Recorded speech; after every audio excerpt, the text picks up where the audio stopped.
So everyone thinks downsizing saves money. It's a common belief, and it made sense years ago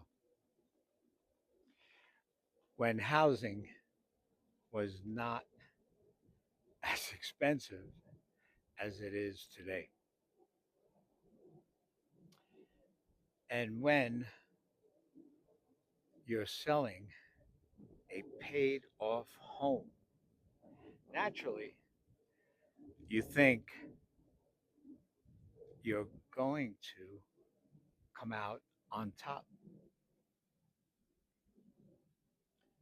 You'll pull out a lot of cash and, of course, use some of it, maybe all of it, to purchase the next home.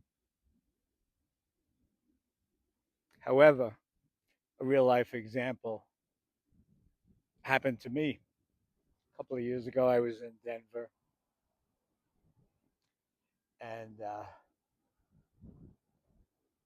this woman wanted to downsize. She had a big home, so we looked around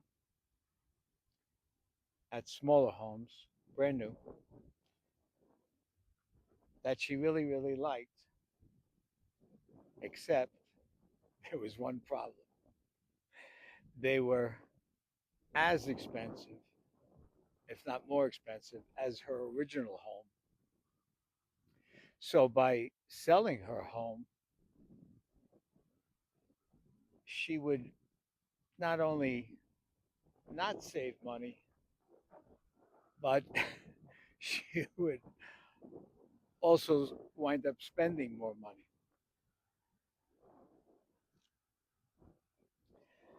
The financial shock in today's market, some of the expenses that people don't include in their monthly budget, which of course include insurance, depending on the state that you come from, can be just as much as your mortgage payment. You need to investigate what the homeowner is paying and what you will pay when you purchase the home. So, here in Vegas, property taxes are relatively inexpensive compared to the rest of the United States. I just moved here from Denver, and Denver is a lot higher. And the other day, I just spoke to someone in Austin, and they are like 2.5% of the assessed value, which is a lot higher than we are here. We are anywhere from a half a percent to 1% of the value of the home, which is inexpensive compared to the rest of the world. So that's a big savings. But you still need to find out and figure out your budget. And then, of course, we have HOA fees. This is a sore spot all across the United States. In Denver, I helped my sister buy a condominium 5 years ago. She was paying about four and change for her HOA fees. Today, 5 or 6 years later, she's paying $1,200. When you move into a multi-unit condo, it it's very dangerous. But even some of these 55 plus communities, like for example, Sun City, Summerlin. Try to say that 3 times fast. There's a $5,000 fee upfront when you buy a home. Then the HOA fee can be anywhere from a couple of $100 to $500 a month, depending on what property you buy. Again, do your homework.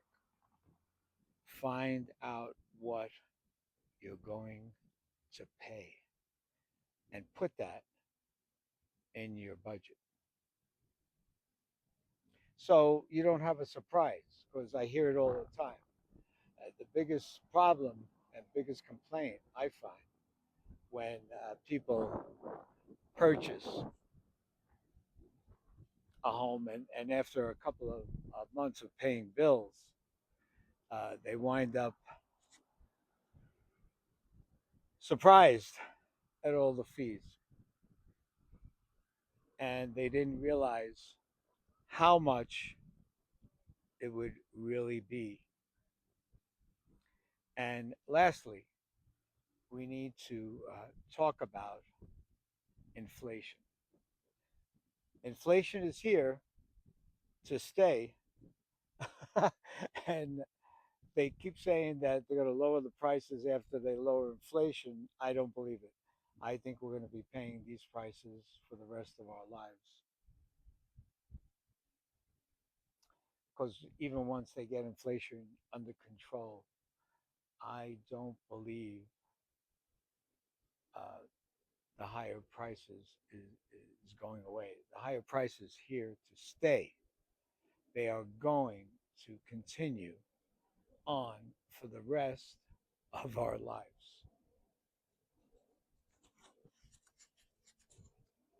Lastly, the emotional shock.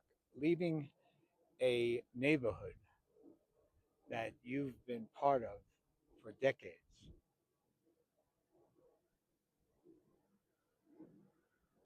is very difficult for most people. When you live in a place that long, you have routines that you do every week, every day. Plus, you have friends that you've made maybe for 20, 30 years that you're probably not going to see and not be as close with when you do relocate.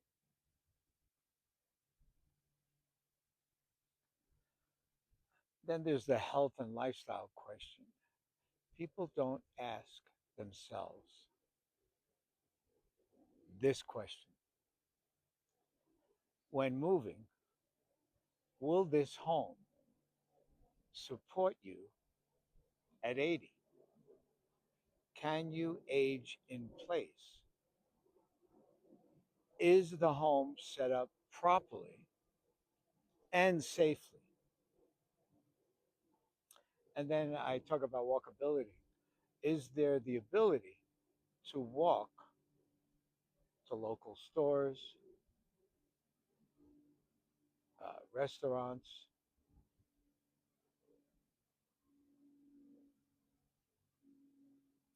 without using your car?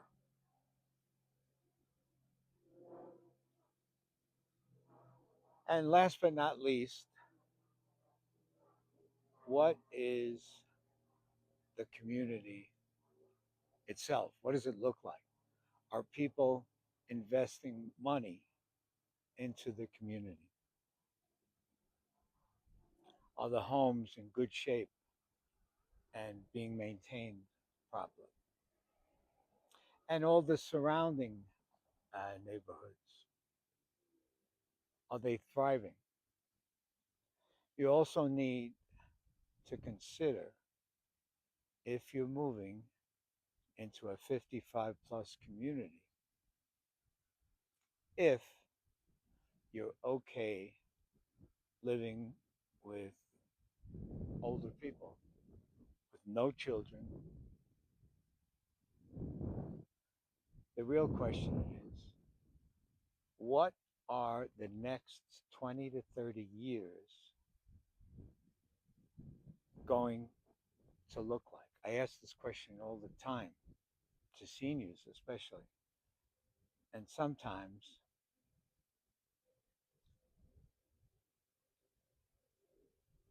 most seniors give me a look, a blank look, because no one's really thought about it at all. So if I questioned you when you were 40 years old and asked you what the next 25 years would look like, you would have a definitive answer. Maybe not perfect, but you'd have some kind of plan and probably a definitive goal. When I asked the same question to people 65 and older, I don't get the same response. Sometimes I don't get any response. It's because we're conditioned to shut down, disengage, and kind of flow into old age. Sit down by yourself and eventually with your spouse and write down what would it look like, and that could change through the years. What do you want to do? Will it be satisfying? Will it be productive? And if necessary, can you make a living with it? This portion of life I call the second stage. Remember, you're not downsizing your life, you're redesigning your life. Hopefully, you're not looking at this as the end, but rather the beginning. And that definition can be anything that you want. Let me know what yours is.